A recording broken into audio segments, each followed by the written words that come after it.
Welcome back to 8482 Media. Today, I'm going to quickly show you guys how to delete your TikTok.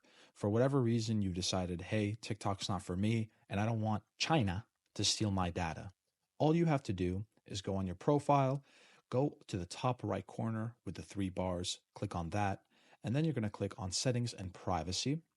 And now you're going to click on Account all the way to the top.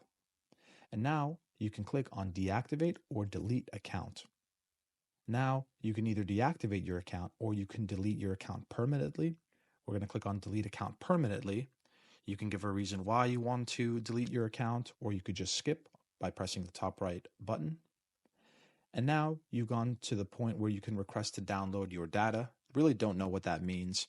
And then you can click on by continuing. You reviewed your data request and wish to continue deleting your account. You press that and press continue. And then I think there's one more step, but I'm kind of scared of pressing this because I don't want to delete my TikTok, kind of like China.